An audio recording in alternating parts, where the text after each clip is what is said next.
Microsoft ou Microsoft Corporation est une multinationale informatique américaine fondée en 1975 par Bill Gates et Paul Allen. Vous le connaissez très certainement car il s'agit d'une des plus grosses sociétés informatiques au monde. Bonjour à tous et à toutes et bienvenue dans cette nouvelle vidéo sur la chaîne de 5 minutes de pause. Dans cette nouvelle vidéo, nous vous présentons 10 choses que vous ne saviez pas sur la grande société américaine Microsoft. C'est parti.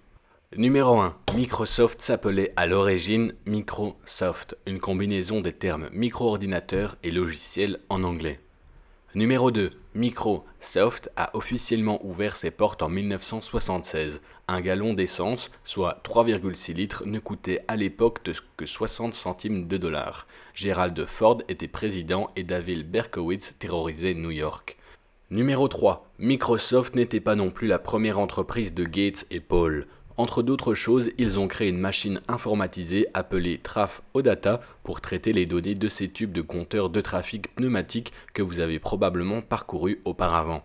Numéro 4. Microsoft n'a pas commencé à créer des systèmes d'exploitation. Les premiers produits de la société étaient des versions d'un langage de programmation appelé Microsoft Basic.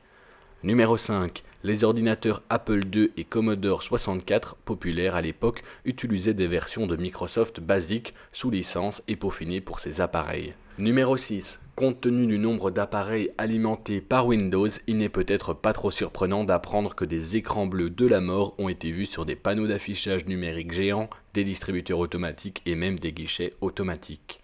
Numéro 7. En 1994, Bill Gates a acheté le Leicester Codex, une collection d'écrits de Léonard da Vinci. Monsieur Gates a fait numériser des centaines de papiers et les a inclus comme économiseurs d'écran dans Microsoft Plus pour Windows 85 sur CD. Numéro 8. Bill Gates est la personne la plus riche du monde par intermittence depuis 1993. En 1999, sa valeur nette dépassait les 100 milliards de dollars américains, un niveau inégalé de richesse individuelle, du moins à l'époque. Numéro 9. Bill ne donne peut-être pas ses richesses aux personnes qui transmettent des emails, mais il en donne beaucoup. Bill et sa femme Melinda Gates dirigent la fondation Bill et Melinda Gates. Ils prévoient de donner à terme 95% de leur richesse à des œuvres caritatives. Numéro 10. Il est vrai que Bill Gates a quitté l'université de Harvard au début des années 70. Cependant, il est allé pendant 3 ans, avait techniquement assez de crédits pour obtenir son diplôme et en 2007, il a reçu un doctorat honorifique de l'école. C'est tout pour cette vidéo sur 10 choses que vous ne saviez pas sur Microsoft et Bill Gates. Dites-nous dans les commentaires quel fait vous a le plus étonné et nous on vous dit à demain dans une nouvelle vidéo. Salut à tous.